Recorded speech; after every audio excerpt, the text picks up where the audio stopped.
På trods af vores teknologiske fremskridt, synes vi er ude af stand til og uvillige til at forstå den kritiske tilstand, som jorden er i dag. Kerneenergi og den gradvise ødelæggelse af ozonlaget i atmosfæren er 2 trusler til vores overlevelse. Er det for sent at afbøde eller reparere den skade, der er sket? Og hvis det er for sent, vil det så betyde total ødelæggelse af alt levende på jorden? Eller er der en naturlov, som i sidste ende vil forhindre en ødelæggelse af denne planet?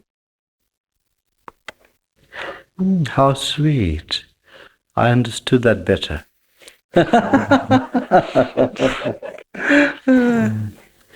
Yes. It is not in spite of the technological advancement in the world, Det er ikke på trods af den teknologiske fremgang, but because of the technological advancement, men på grund af den teknologiske fremskridt, that the world is at a critical stage. at verden er i en kritisk situation.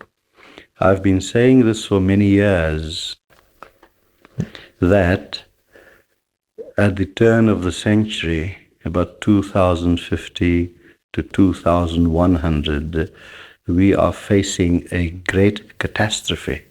Jeg har sagt i mange år, at omkring århundredeskiftet 2050 til 2100, der er der udsigt til en stor naturkatastrofe. And just about 2 years ago, a very well-known Nobel Prize-winning scientist has said the same thing, watching and following the trends of modern physics. Og for 2 år siden sagde en meget velkendt videnskabsmand, som har fået Nobelprisen, de samme ting, at det kører i den retning. So what I had conceived of in a mystical way has now also been verified by science.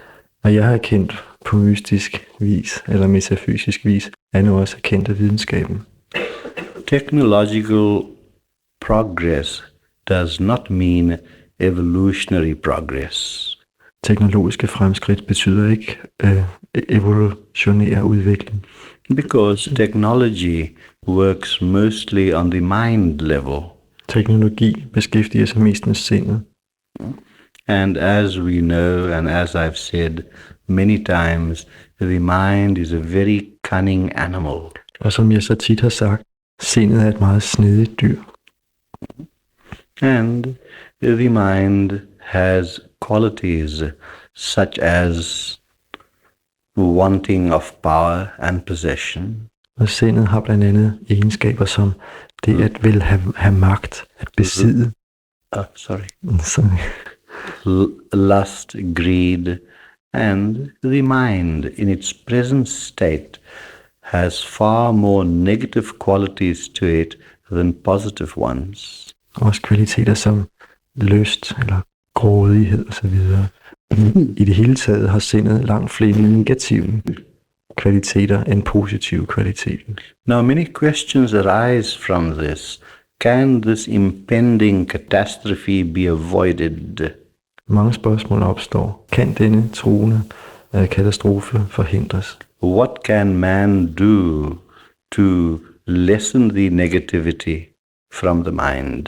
Hvad kan vi gøre for at formindske negativiteten i sindet? We have seen through the annals of history, vi har set at gennem historien, at that everything in the world that has happened so far has been because of a certain sense of preservation of the mind and acquisition. At alt hvad der er sket hidtil har skyldes en egenskab ved sindet, som vi kunne kalde acquisition. What does that mean? And this has also happened in the realms of religion. Det er også noget, vi har set i historien, eller i religionen. And not only one religion, but so many religions. Ikke bare i en religion, men i mange religioner. All the bloodshed that took place in at the time of the Crusaders, for example, For eksempel al den blodudgydelse, der fandt sted under korstogene. in the name of religion, Det var i religionens navn. a certain kind of fanaticism was born. Der blev skabt en vis fanatisme. In Islam, it had a great empire through the power of the sword. Islam blev et stort rige ved sværdets magt. And the same thing had happened through many cultures of the world. Og det samme er sket i mange andre kulturer i verden. And there are basically only 3 cultures that this world has known. Der er stort set kun 3 kulturer, som har været kendt i den verden. The Chinese, Indian and Greek. Den kinesiske, den indiske og den græske. And all the cultures that we know in the West today had its origin in Greece. Og alle de kulturer, som vi kender i Vesten i dag, oprinder fra Grækenland. But the concentration apart from a few masters like Krishna and Christ and Buddha, Den koncentration, som har været der, bortset fra få mestre som Buddha og Kristus og Krishna, man's mind had always been oriented towards mental development and expansion. har mennesket altid været mere orienteret mod mental udvikling. Man has gone into very deep realms of technological development. Mennesket er gået meget dybt i teknologisk udvikling. We have recently heard of the neutron bomb, which could destroy the entire population, and yet not the wealth of the city. The buildings would remain intact, but all people would die. Vi kender nu neutronbomben, som kun ødelægger menneskerne, men efterlader byen i helt tilstand. And there are so many other inventions existing today, which the governments are keeping under the table. Og der er mange andre opdagelser i vores dage, som for regeringerne holder skjult. Very, very dangerous inventions Meget farlige opdagelser, that could destroy this world. som kunne ødelægge verden. Countries like Russia and America could have got into a physical war long time ago. Lande som Rusland og Amerika kunne for lang tid siden være gået ind i en rigtig krig. But the Cold War persists because of these great technological advances. Men den kolde krig fortsætter på grund af den store teknologiske fremgang. And some of us know what these advances are. Og nogle af os ved, hvad den fremgang er. They even try to interfere with human genes and genetics, De prøver endda at påvirke menneskelige gener, whereby the mutations could produce monsters. hvor mutationer vil frembringe uhyrer. And there are many other things which I'm not allowed to talk about. Og der er andre ting, som jeg ikke må tale om. And that is the purpose of our mission, Og det er formålet med vores mission. is to try and instill the qualities of the heart, love, into those minds. At bringe hjertets kvaliteter af kærlighed ind i sind. Now, mental development is not necessarily bad. Mental udvikling er ikke nødvendigvis dårligt. What it actually means is very simple, that we are awakening so many, many more dormant brain cells. Det betyder bare, at vi vækker så mange sovende hjerneceller. That is all what we are doing. Og det er det eneste, vi gør. So the greater the exercise the brain has, the more cells will be opened up and developed. Så jo mere hjernen aktiveres, jo flere hjerneceller udvikles og aktiveres. And thereby man's thinking power can become more intense and deeper. Og derved bliver menneskets tankekraft og evne forøget. But how this thinking power and how this depth of thought is to be utilized, Men hvordan skal den tankekraft så bruges? there lies the criteria Det er kriterier. between a better world and a world of destruction. Det er kriteriet mellem en bedre verden eller en ødelagt verden. Now, we don't want this world to be destroyed. Vi ønsker ikke, at jorden ødelægges. In reality, nothing could ever be destroyed. Og i virkeligheden kan intet ødelægges. But that is a different subject. Men det er det. As we said yesterday, everything just dissolves and reverts back into its original elements. Som vi sagde i går, alting opløses bare og vender tilbage til sin oprindelige tilstand. Elementerne. And there's one thing which astronomers are verifying now, which mystics have been saying for thousands of years. Og der er en ting nu, som astronomerne finder, som mystikerne har sagt i hundredvis år. That this world is not the only one of its kind. It is not unique. De siger, at denne verden er ikke den eneste verden, der er. There are so many planets in this universe that are replicas of this world. Der er så mange planeter i denne verden, som er kopier af denne verden. There are human beings on other planets that are just like us. Der er mennesker på andre planeter, som er ligesom os. And of course there are other planets where beings are far more evolved. Og der er planeter, hvor væsener er mere udviklet end os. Where even verbal communication is not required. Hvor man ikke behøver ord eller sprog for at kommunikere. Where they've reached deeper levels of the mind, where people could function telepathically. Hvor man bruger dybere niveauer af sindet, hvor mennesker kan kommunikere telepatisk. Because verbal communication is at a grosser level. Sproglig kommunikation er på et groft plan. And telepathic communication is still at a higher level, using more subtler forces of the mind. Telepatisk kommunikation er en højere form, hvor man bruger finere planer. And the finest level of communication is of the heart, of the spirit. Og den fineste form for kommunikation er hjertets eller åndens kommunikation. So here, when the spirit communicates, it communicates with love. Så når ånden kommunikerer, så gør den det med kærlighed.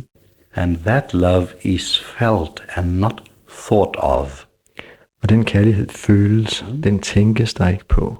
So through meditation and spiritual practices, when the feelings become intense and become infused with the thinking processes, Så gennem meditation og åndelige øvelser, når følelserne bliver intensiveret og sat i kontakt med sindet, the mind can only then function constructively and not destructively. så kan sindet fungere konstruktivt og ikke ukonstruktivt. So the greatest lesson humanity has to learn today is how to love. Så menneskets vigtigste lektie i dag er at lære at elske. And this is within man's capacity. Og det kan vi lære. But because of his nature of possessiveness, acquisitiveness, and the yearning for power and glory, Men på grund af menneskets ønske om at besidde og få magt, he is using these mental energies in a totally wrong way. så bruger han sine mentale energier forkert. And because of this very factor, the ego develops more instead of diminishes. Og på grund af det udvikler egoet sig frem for at formindskes. For example, all the wars in the world was for greater dominion, greater adding to the empire. Alle verdens krige er kommet af, at man ønskede at besidde mere. Which is totally unnecessary. Og det er fuldstændig unødvendigt. Because all these various barriers, which we call Germany and Denmark and Spain and England and India and China, Alle de barrierer, som vi kalder Tyskland og Danmark og India og Kina og så videre, these barriers were created by man. de er menneskeskabt. It is not a natural creation. Det er ikke en naturlig opdeling. For natural creation would mean the oneness of the world. En naturlig opdeling vil være en enhed, en udelt verden. For all human beings are basically alike. For alle mennesker er stort set ens. People might have the different cultures and quirks and fancies and ways of life. Der er måske forskellige kulturer og måder at leve på. But when we come down to the foundation of things, all people are the same. Men hvis vi kommer ned til grundlaget, så er alle ens. The only difference would lie in how much evolved a person is. Forskellen ligger kun i, hvor udviklet et menneske er. And the evolution of a person can only be measured by how much he can love. Og et menneskes udvikling kan kun måles af, hvor meget vedkommende elsker. As Dante has said, the greater the man, the greater his love. Som Dante sagde, en større et menneske er, jo større er dets kærlighed. So that is very true. Og det er sandt. Now, the emphasis should be on love and loving. Trykket eller hovedvægten skulle være på at elske. And this is not something that could be created by the mind. Og det kan ikke skabes af sindet. Because the mind is the greatest obstacle to love. Sindet er den største forhindring for kærligheden. The day when man asks a woman, why do you love me? Det øjeblik en mand spørger en kvinde, hvorfor elsker du mig? And the woman could answer why she loves the man. Og hun så kunne svare, hvorfor hun elsker ham. Because he's got a nice nose or a nice face or Fordi han har en pæn næse. nice physique. Flot skikkelse.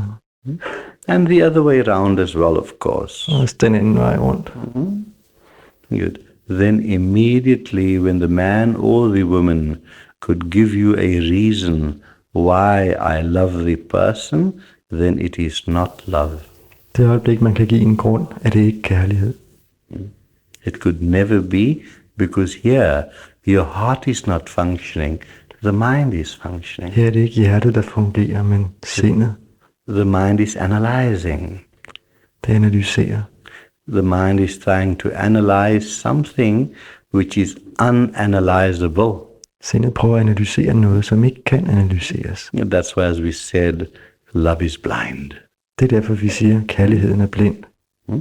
For what sees, the mind sees. Hvad er det, der ser? Det er sindet. The mind is given to observation, Det er det, der observerer. but the heart is given to feeling. Men hjertet føler. So if this feeling can be installed within people, Så hvis vi kan føle det, so they could really love thy neighbor as thyself. at elske andre som sig selv. That is why we teach meditation and spiritual practices, so this inner quality could express itself and expand itself. Det er derfor, vi underviser i meditation og åndelige teknikker for, at den indre kvalitet kunne udtrykke sig og formere sig. And that is evolution, Det er udvikling, and not this machine of the mind. og ikke det der sindsmaskineri. People were more healthier and happier few hundred years ago than they are today. Mennesket var lykkeligere og sundere nogle få 100 år siden, end de er i dag. And what is the trouble? Mind. Årsagen er sindet, Technological development. teknologisk udvikling. Today, if we want to go to the shop around the corner to buy a packet of cigarettes, we'll jump into the motor car. I dag, hvis vi skal have en pakke cigaretter lige om hjørnet, så springer vi ned i bilen. It's a pity they have not made drive-in toilets yet. Det er en skam, de ikke har lavet kørende toiletter endnu. But look at our fathers and grandfathers. Man ser på vores bedstefædre. They'll walk 5 miles and 10 miles and would think nothing of it. De vil gå 5 eller 10 mil uden at tænke over det. How healthy they were. En sundere indstilling. Look at this young man, Jean. Se på Jørgen, den unge mand. I saw him this morning running up here. Jeg så ham løbe rundt her i morges. Good. Godt. Good. That's how it should be. Now, that is of course referring only to the physical body. Sådan skal det være, men det er selvfølgelig kun, når vi snakker kun om det fysiske. Now let us think of the mental body. Lad os nu se på det mentale legeme. We use all the mental energies inventing various kinds of machines. Vi bruger alle de mentale energier på at opdage eller opfinde forskellige maskiner. You see, this all sounds very stupid. It is stupid. Det her lyder mægtigt fjollet, og det er fjollet. We use all our mental energies to invent various kinds of inventions to save mental energy. Vi bruger mental energi på at opfinde en masse maskiner, som så skal spare os at bruge mental energi. Do you see the difference? Kan I se forskellen? We are using all the mental energies. Why? To save mental energies. Vi bruger mental energi for at spare mental energi. So why waste it in the first place? Så hvorfor bruge det, eller spilde det overhovedet? Yes. So we can just press buttons. Vi kan bare trykke på knapper i dag. And that is so-called technological development. Og det er såkaldt teknologiske fremskridt. I've traveled around the world. I've gone through various backward villages. Jeg har rejst rundt omkring i verden og har også været ude i fjerne landsbyer. And I found people so honest, so sincere. They give you their word and they will die for the word. Når folk er så ærlige og så oprigtige, hvis de giver dig deres ord, så vil de dø for det. To keep their word. For at holde ord. Now what does this mean? This means a simplicity. Hvad betyder det? Det betyder, at der er enkelhed. But modern man, in today's age, he gives his word and afterwards he thinks. Det, der sker i dag, er, at det moderne menneske giver sit ord, og så bagefter begynder han at tænke. That I in that tender moment have given my word, but now what are going to be the benefits to me? I en eller anden øm situation, der gav jeg mit ord, men hvad skal egentlig være konsekvenserne eller gavnen for mig? And if he sees no benefits, he says, oh, forget the word, it was just word. Og hvis han så finder, der ikke er nogen fordel, så siger han, nå, det glemmer vi bare. So we lose what is known as promise. We lose simplicity. Vi mister det, der er et løfte eller enkelheden. So when simplicity is lost, what comes about is complexity. Og når enkelheden er gået tabt, så kommer det komplekse. And it is the complexities of the mind that brings all this trouble and this misery and impending destruction. Og det er sindets indviklethed, der frembringer alle disse trusler om ødelæggelse. So, what we have to do is leave the complexities and revert back to simplicity. Det vi skal, er at forlade det indviklede og gå tilbage til det enkle. For the essence of divinity is simple and not compounded. For det guddommelige kerne er enkelt. It means that the essence within us is not a mixture. Kernen eller essensen i os, det er ikke en blanding. It is the simple, pure product which we know as pure consciousness. Det er den rene, enkle vare, som vi kalder ren bevidsthed. So, now with the impending trend of world destruction, Den vej, som det ser ud til at gå mod ødelæggelse, it will be a setback to man's evolution. Setback? vil være en tilbagegang og tilbageskridt i menneskets udvikling.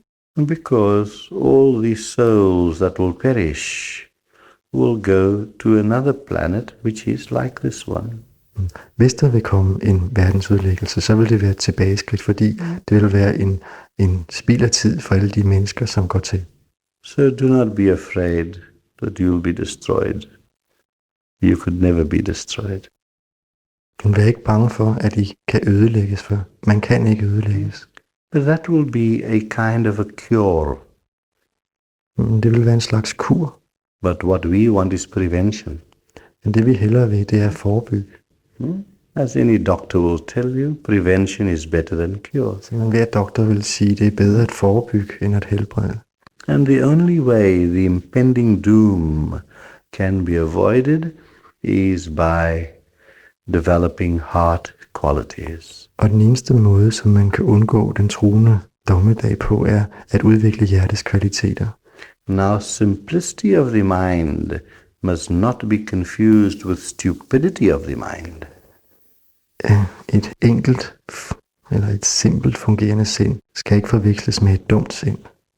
Stupidity of the mind is dense, Dumhed er træ og tykt, while simplicity of the mind is highly sensitive. mens enkelhed i sindet er meget følsomt. I always say that it is simple to be happy, Jeg har altid sagt, at det er let at være lykkelig, but so difficult to be simple. men meget vanskeligt at være enkel. That is our problem. Det er vores problem. And all the theologies of the world Og alle verdens religioner can only act as a guide or a pointer kan kun være en ledetråd towards the simplicity. mod enkelhed.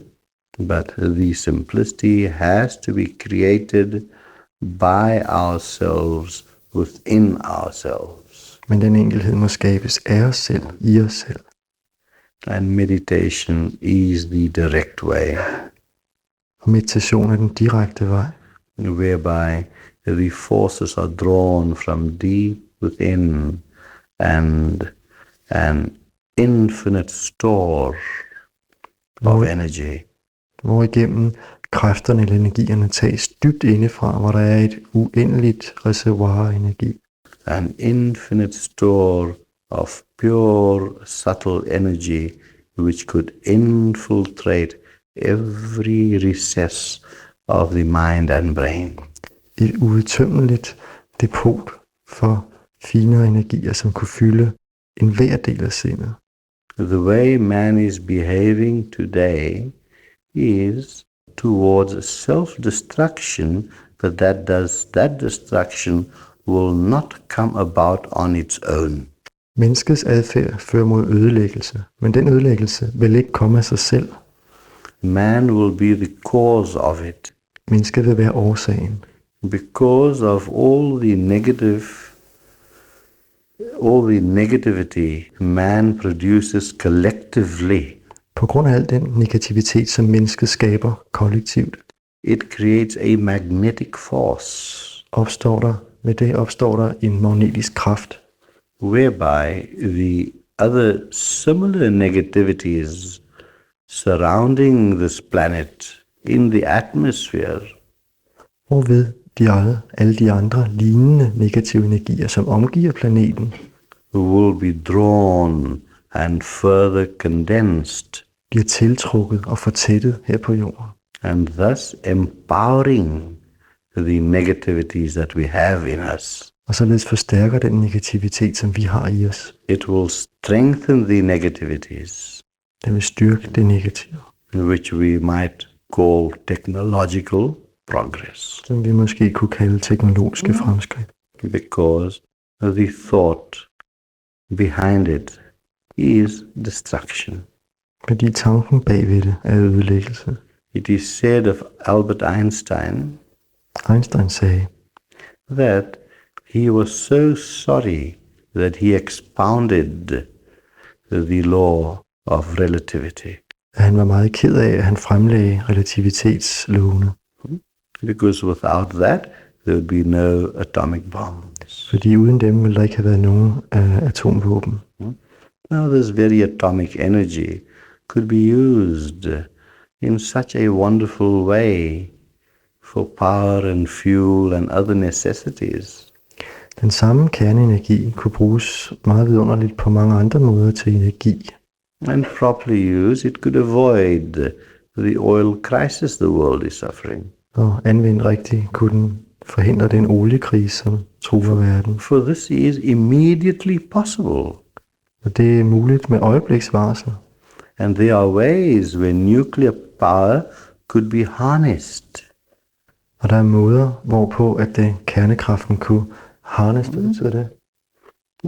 Look, Kunne springes eller kunne bruges. Okay. look at the power of the quartz or the silicon chip. The cord? The quartz, the little crystal that you have in a watch, and the watch will run and run and run. Se på kraften, som er i de små batterier. Now look how that quartz is generating a certain energy. Og se, Little bit. hvordan kvartsen og de batterier skaber så meget energi. I'm not a scientist, so I can't go into deeper details, but these are generalizations. Jeg er ikke videnskab og kan ikke gå i dybden, men det er generelle ting, det her. Look at a small little calculator. Se på en lille regnemaskine. So big. And someone gave me a gift of a calculator that is as big and thin as a biscuit wafer. Der var en, der gav mig en regnemaskine, som er lige så lille som en lille vaffel. Yeah. And it only cost 3 pounds. Kostede 3 pund, 40 kroner. It can add, subtract, divide, multiply, work out percentages. Kan lægge sammen og trække fra, gange og dividere og tage brøker.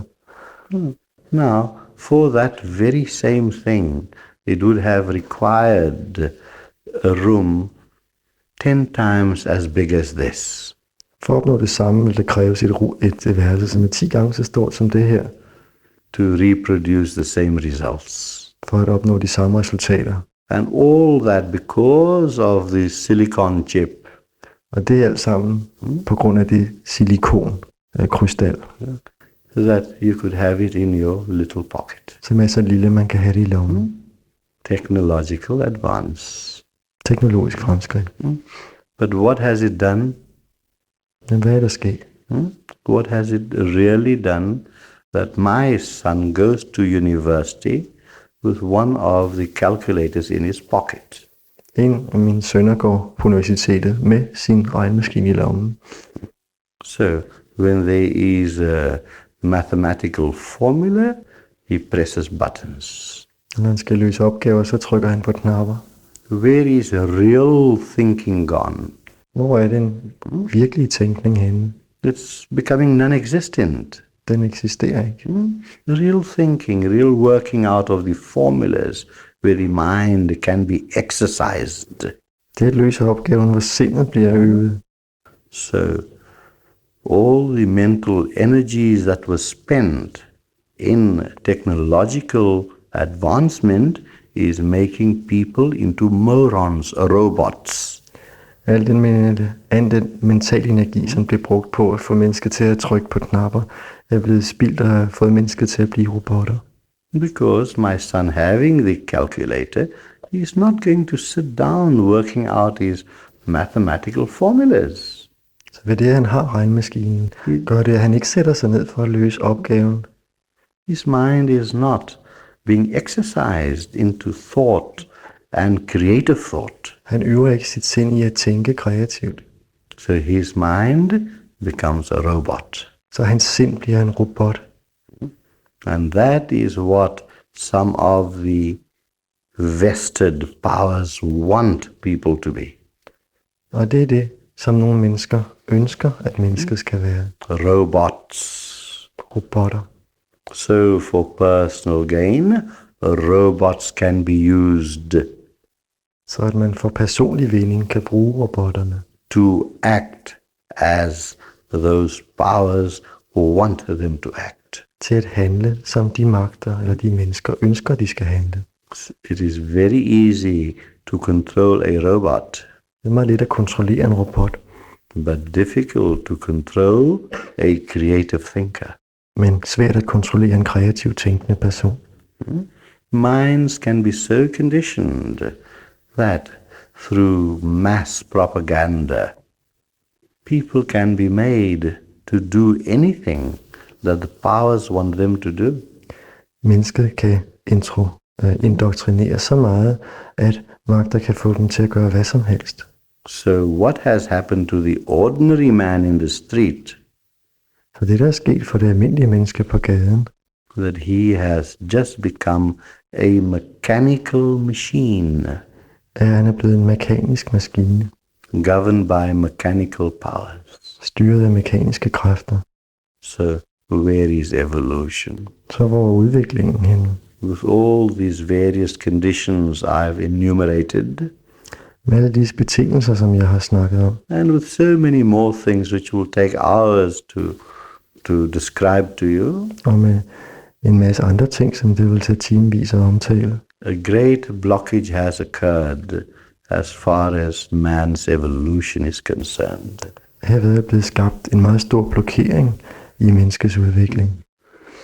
Here in your cities, or in America or South Africa, where I come from, you live in a block of flats, Her i a jeres block of byer, apartments. her i jeres byer, eller i Amerika eller Sydafrika, der bor vi i kasser eller i lejlighedskomplekser, And neighbor doesn't know neighbor. hvor naboer ikke kender hinanden. One person was telling me of his experience En person fortalte mig om en oplevelse, that he was in a lift coming down from the upper floors, når han kørte ned med elevatoren, and he met another person, and in the lift, being alone, they greeted each other, and the one happened to ask, "Where do you live?" og fordi de var alene i elevatoren, sagde goddag til hinanden, og den ene spurgte tilfældigt den anden, hvor han boede. He said, "I live in number 5 on the 7th floor." Han sagde, jeg bor i nummer 5 på 7. sal. "How long are you living there?" 3 years. Hvor længe har du boet der? 3 år. He said, "Oh, that's funny. I live on the 7th floor also, number 4. Det er det skægt. Jeg bor også på 7. sal i nummer 4. And for 3 years, no communication. Og i 3 år, ingen kommunikation. But you go to the villages, where everyone knows everyone. Og man kan tage til landsbyer, hvor alle kender hinanden. I love village life, Jeg elsker landsbylivet. with its quietude and communication, where if you are feeling ill, all your neighbors will come to help you and look after you. Hvor man kommunikerer med hinanden, og hvis man er syg, vil alle komme for at tage sig af en. It is very mutual. Det er meget gensidigt. So with this technological development, what is happening is this, that man is isolating himself individually. Det, der sker gennem teknologisk udvikling, er, at mennesket isolerer sig selv. It is totally anti-Christian, Det er fuldstændig antikristent. where it teaches man, love thyself. Kristendommen, som lærer mennesket at elske Love andre. thy neighbor, love thy neighbor as thyself. Lærer mennesket at elske næsten som sig selv.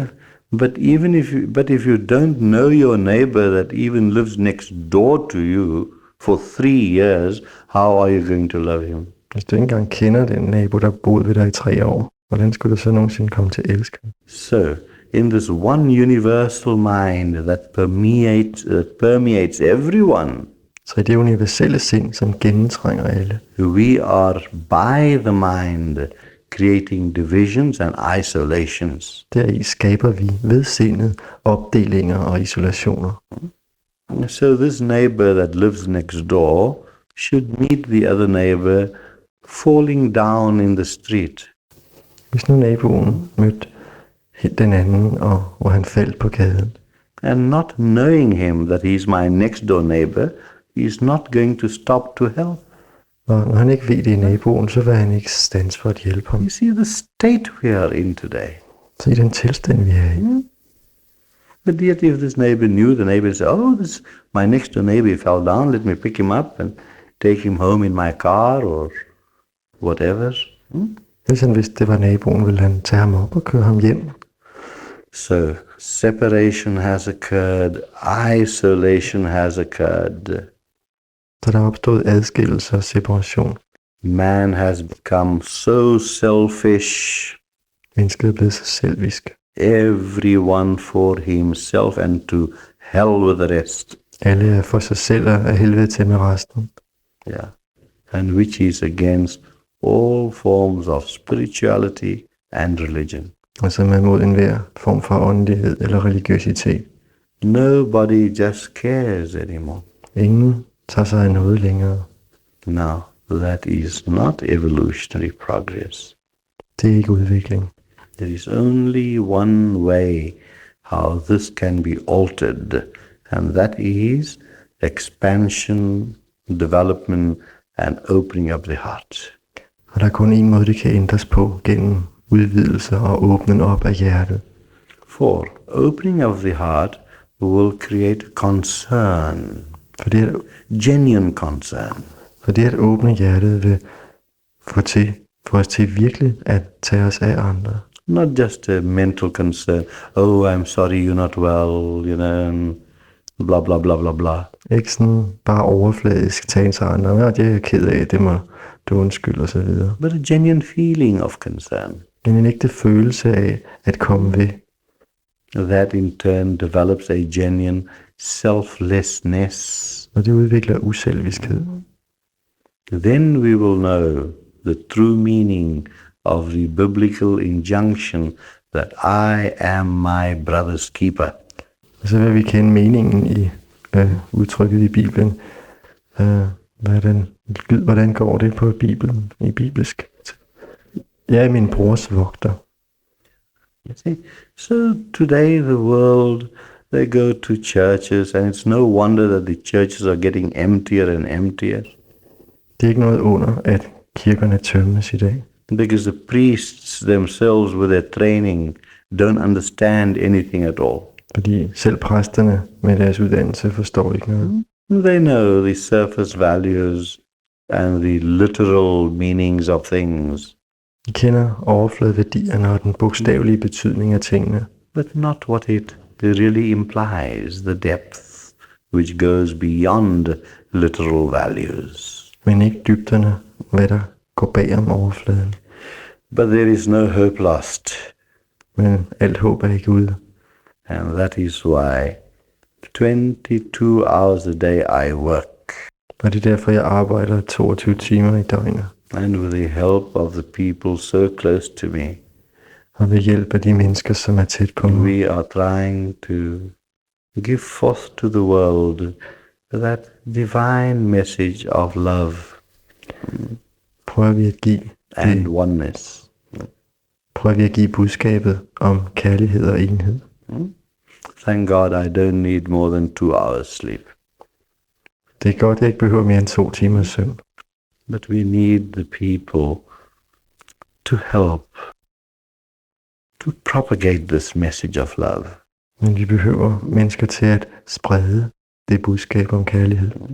There were times when only teachings, verbal teachings were given. Der var tidspunkter eller tider, hvor kun der blev undervist sprogligt eller verbalt. But in this technological age, techniques has to be given. Men i den teknologiske tid må man bruge teknikker.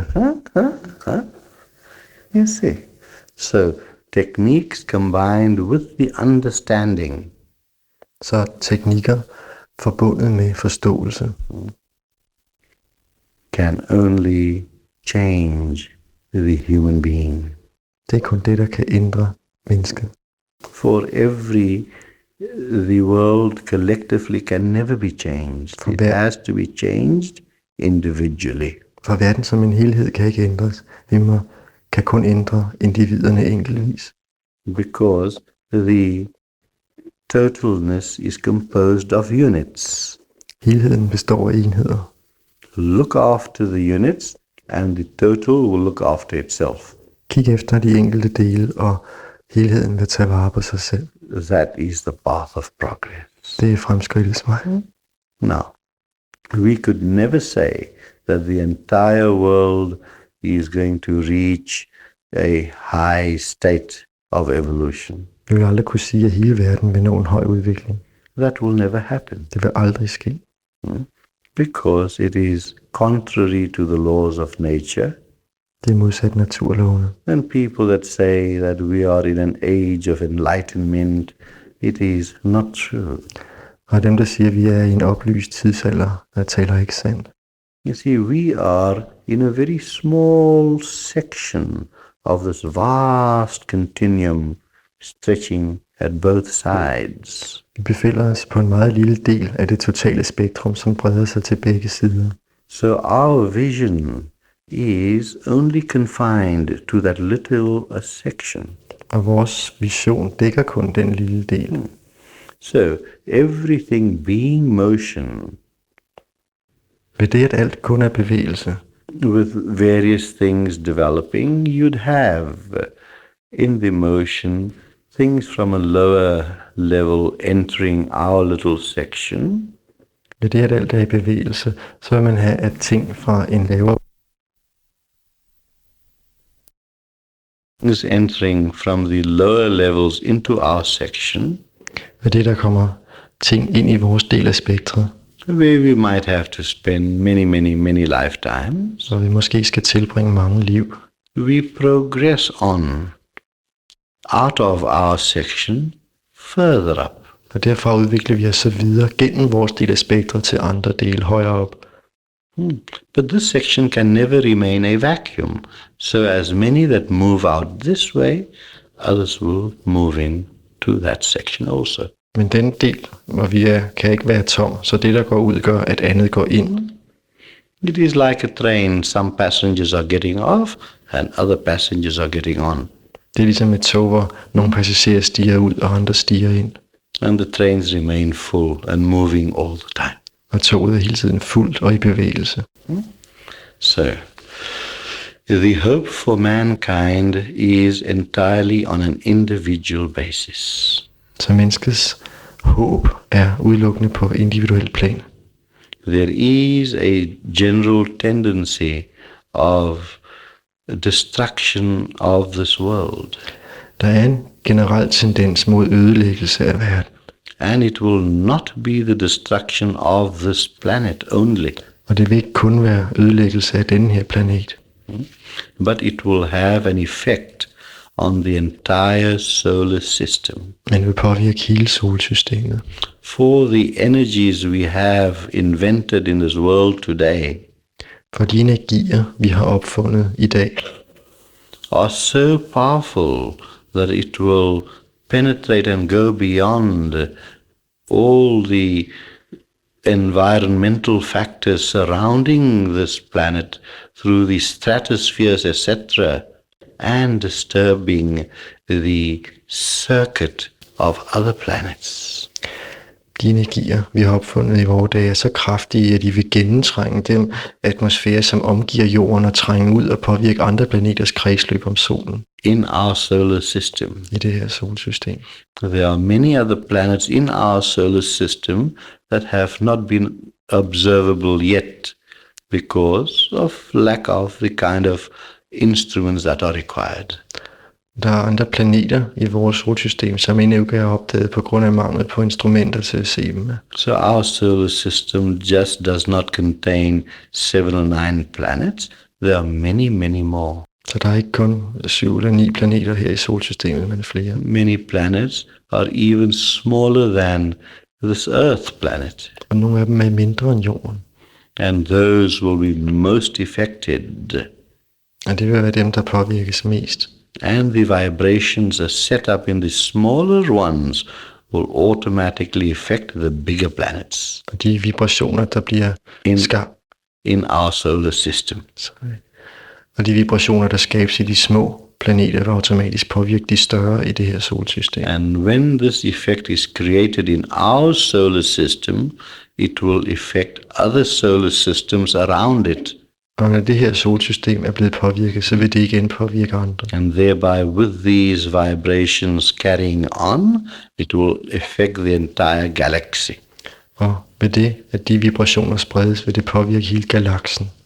Now, I don't know if any of you believe in UFOs, Jeg ved ikke, om nogen af jer tror på UFO'er, but that is a truth and a reality. men det er en virkelig kendsgerning. There are people from slightly higher planets than ours in the evolutionary scale Der er mennesker fra planeter på den lidt højere udviklingstrin end vores, that are trying to communicate with us som prøver at kommunikere med os. so that this disturbance, this impending disturbance and catastrophe så den truende katastrofe, der er, can be avoided. kan undgås.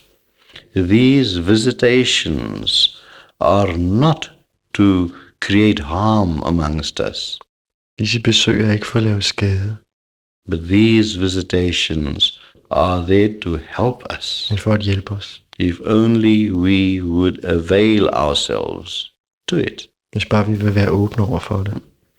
But in order to prevent panic, Men for at undgå panik, the people in the know, which includes various government agencies throughout the world, så vil de mennesker, der sidder på ledende positioner rundt omkring i verden, are deliberately suppressing this knowledge. med vilje skjule eller undertrykke den viden. I had a lecture at the UNO about 2 years ago, Jeg holdt et foredrag ved UNO for et par år siden, and it was not the General Assembly, but a notice had been put out that Gururaj, Ananda, Yogi will speak. det var ikke generalforsamlingen, men der var sat opslag op om, at Gururaj ville tale. Yeah, and the representatives of many countries were present, Og der var repræsentanter fra mange lande, at least about 50 countries. omkring 50. And I had put forth many of these thoughts to them. Og jeg fremlagde mange af disse tanker. They say you know, but I said you don't know. It's hard to translate. You know. UNO is normally referred to as you know. Ja. UNO bliver automatisk omtalt som you know. We don't say UNO, we say you know. Yeah. Yeah, that's the way it is pronounced in English-speaking countries. They don't say UNO, they say you know. But I tell them you don't know. Så sådan udtales det på engelsk normalt, you know, i stedet for UNO, men jeg sagde, you don't know. Yeah. So this is what we are faced with. Det er det, vi står for.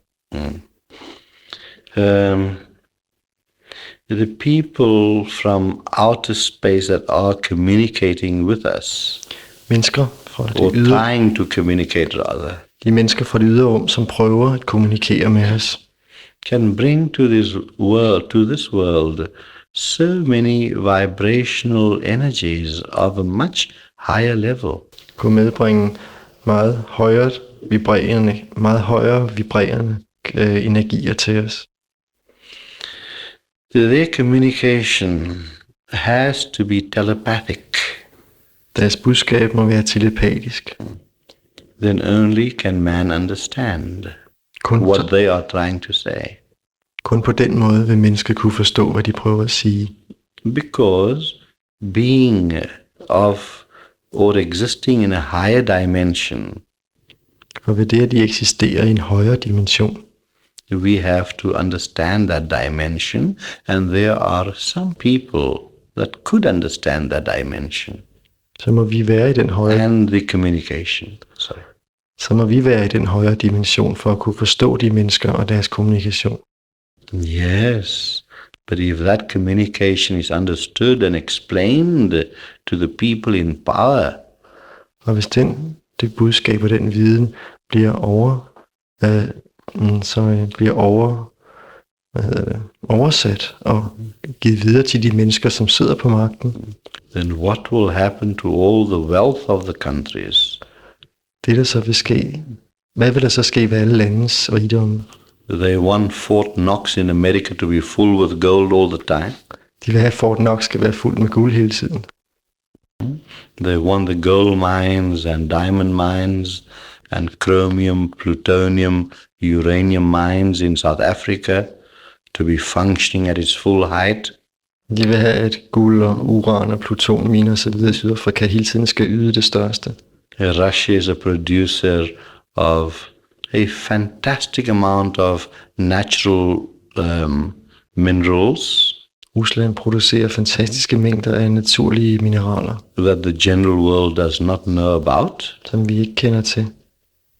So they want to protect that.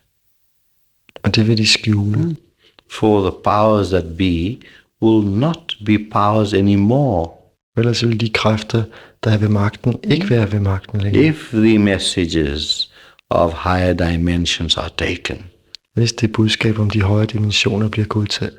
those teachings and messages from this other dimension are so powerful De budskaber fra højere dimensioner er så kraftige, that it will revolutionize the entire thinking of this world. at de revolutionerer hele verdens tænkning. Oh, yes. And so much peace can prevail. Og det kan skabe så meget fred. Not total peace. That is only when you become enlightened. Ikke total fred, det er kun når man bliver oplyst. But a greater amount of peace of the mind and heart. En større fred i sindet og hjertet. A greater amount of peace. En større. At the present moment, we are at war. I øjeblikket er vi i krig. And a cold war is far, far more harmful than a hot war. Og en kold krig er langt mere skadelig end en varm krig. Yes, because a cold war is more a psychological war, En kold krig er en mere psykologisk krig. while a hot war is with machine guns and bombs and 2 bombs in the city and okay. Mens en varm krig, det er pistoler, kanoner og bomber. Yeah, so that is our situation today. We are living through a transition period, and this world can, at the turn of the century, be totally destroyed, and not only this planet, but the entire solar system will be affected, and all the other solar systems, because there's not only one sun, there are millions of suns Og det er in our galaxy. Og det er den situation, vi er i dag, hvor hele solsystemet kan påvirke sig igen andre solsystemer, for der er masser af sol og galakser, og det vil alt blive påvirket. All forming a central point around which numerous planets are revolving. Det som alt sammen drejer sig om et enkelt neutralt punkt. In a double movement, just as our Earth. I en dobbeltbevægelse på samme måde som jorden. Rotation and revolution. Rotation og omdrejning. But what we want is not rotation. Men det vi vil have, det er ikke rotation. We want stillness. Vi vil have stillhed. We don't want revolution, we want evolution. Vi vil ikke have revolution, vi vil have udvikling. Yes. And that is not, of course, referring to the natural laws that keeps this universe going, but that refers to the universe that is within us. Og det angår ikke kun det univers, som er ude omkring os, og de naturlove, som omgiver os, men også det univers, som er inde i os. Yes, it's time for supper or for lunch. This, you can eat 2 minutes later. Yes, but it is. Yes. So the only thing we can do is to find the stability within ourselves. Det eneste, vi kan gøre, er at finde stabiliteten i os selv. That beautiful integration of mind, body and spirit. Den smukke integration af krop og sind og ånd. And you could do a lot of good by doing nothing. Og man kan gøre meget godt ved ikke at gøre noget. And by nothing I mean that by finding the integration within yourself, you will radiate such a peace in your atmosphere. Og med ikke at gøre noget, der mener jeg, at ved det at finde den integration af sind og krop og ånd, vil du skabe en så stor fred i dig selv, som du vil sprede til omgivelserne. That it must affect the atmosphere around you. Og det må påvirke omgivelserne. Yeah. Like for example, at all the courses we conduct, all around the world, there's always an atmosphere of peace. Og alle de kurser, som vi har rundt omkring i verden, der er altid en atmosfære af fred. And there is a general sense of upliftment. Og der er en vis følelse af opløftethed. Why? Because we are generating it. Fordi vi skaber den. We are away from all the troubles of daily life. Vi er væk fra de daglige problemer. We do our meditations, we have our satsangs. Vi mediterer og har satsang. And the meaning of satsang is, as you would know, association or meeting of people for the purpose of truth. Og satsang betyder, som I vil vide, det er, at mennesker mødes for sandhedens skyld.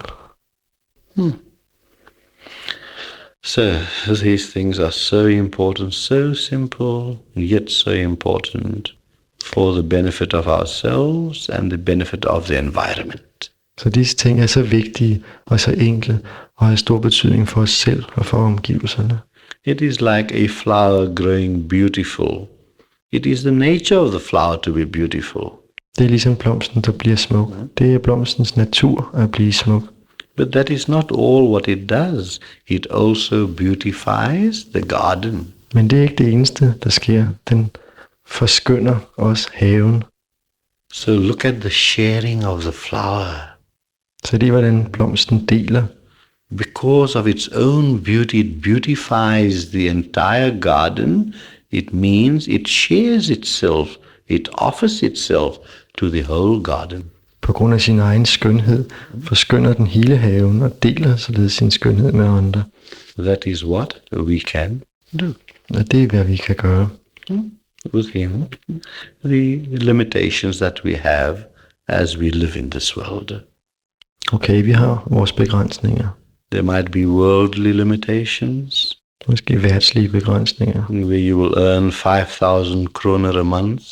Hvor man tjener 5.000 kroner om måneden. And some will earn 10 according to their ability and capacity. Mens andre tjener 10.000. But within each category there are limitations. Begrænsninger i alle kategorier. But that which is inside you is unlimited. Men det, som er inde i dig, er ubegrænset. And that is the hope for mankind. Og det er menneskets håb. That is the hope for mankind. That is the power of peace. Det er fredens kraft. And with this peace comes all satisfactions. Med den fred kommer alt tilfredsstillelse. With a dry piece of bread becomes just as tasty as a king's feast. Og et tørt stykke brød smager lige så godt som en festlig måltid. It produces satisfaction, contentment. Producerer tilfredsstillelse og mættethed. And that supreme peace which passeth all understanding. Den storartede fred, som overgår al forståelse. So let the mind go to bloody hell. Så lad fordømte sind gå af helvede til. And dive into the heart. Og dyk ind i hjertet. That is where your universe is. Det er der, dit univers er. Thank you.